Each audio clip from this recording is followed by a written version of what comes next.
Hey Cookaholics, Chef Kendra here, and today I'm making banana pudding from scratch. This is 100% better than any banana pudding you make from my mix, so let's do what we do and make it happen.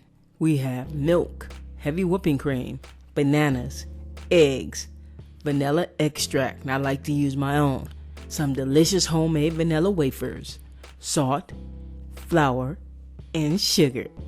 Hey guys, subscribe, and while you're at it, hit that notification bell so you don't miss a thing. The first thing you're going to do is separate the yolks from the whites. You can save the yolks for a meringue, coconut macaroons, egg white omelets if you're into that type of thing. The cool thing is they freeze very well. You want to get as much of the white out as you can. It's not a deal breaker. If a tiny amount gets in, just do your best. Remember, when a recipe calls for eggs, go with large. Then using a fork, mix the egg mixture well. The next thing you're going to do is add the sugar to the mix. Then the salt goes in. The flour.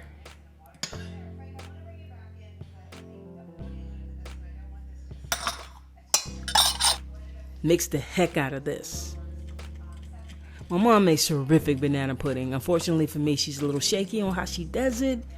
I should have been watching all those years ago when I was just a hyper little kid, but I was too busy trying to get outside and ride my bike and play with my squad. I'm going to have to go watch her make it and take some notes. But this one right here is freaking amazing. Once it's mixed up pretty good, you might want to switch to a whisk like I did here. This is how it should look. The mix will actually lighten in color. Next, you want to get a medium saucepan over low heat.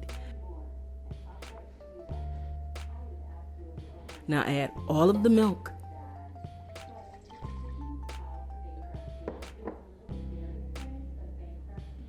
Half of the cream. Half of the vanilla extract. Now stir this up extremely well.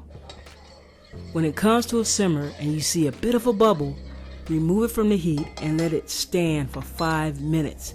Grab your trusty whisk and whisk it up a couple more times. Whisk the egg mixture into the milk and cream mixture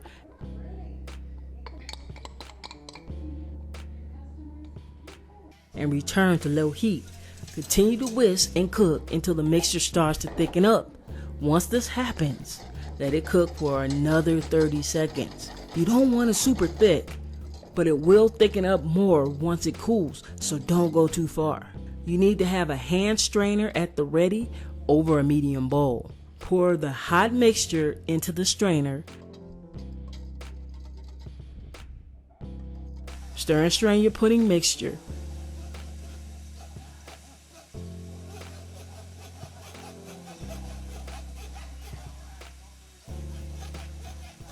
Mix the rest of the vanilla extract with the rest of the heavy whipping cream and stir into your pudding.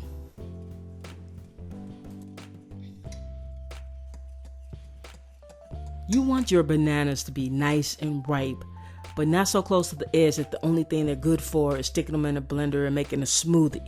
Why? Because you need them firm enough to hold up to the dessert, but ripe enough that their sweetness shines through. You see those brown spots? Guys, that's a sign these boys are just the right amount of ripeness. You peel and you slice a couple bananas thinly and you set them aside. Now, if you're worried about your bananas and your tasty banana pudding turning brown, don't. It's just a natural reaction. It's an enzymatic reaction that happens when banana flesh interact with oxygen. They are perfectly safe to eat. It's gonna happen. And when you put the pudding in a refrigerator, that's actually going to speed up the browning. One thing you can do is dip your bananas in fresh lemon juice right before adding to the pudding.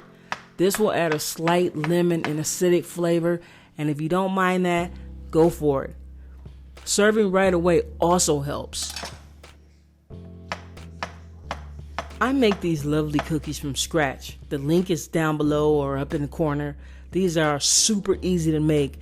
And really, they don't take many ingredients. But I get it. you're making the pudding from scratch and you don't feel like making cookies too.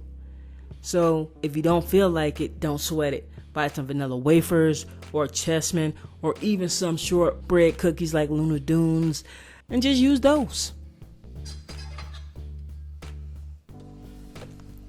Now it's time for you to add a layer of pudding to this dish. Just ladle it on. There really isn't a set way on how to layer a banana pudding. You can layer this thing any way you want. There isn't any wrong way to do it. I like to go pudding, cookies, banana pudding, and cookies. Because I'm weird. Now add a layer of the cookies of your choice.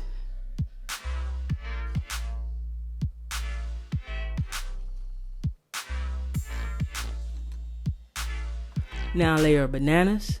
If you like the flavor of bananas but don't want actual bananas in your pudding, you can drop some banana extract into the pudding and just skip the bananas. Easy. You just want to add that when you would add the second bit of vanilla extract. Although this isn't from a box, it really is a quick banana pudding recipe. If you're wondering if you should serve the banana pudding warm or cold, that's up to you. It's your kitchen. Do what you want. Some people like it right away when it's made while it's a little warm. I like it warm or cold. It's no right way or wrong way to enjoy your banana pudding.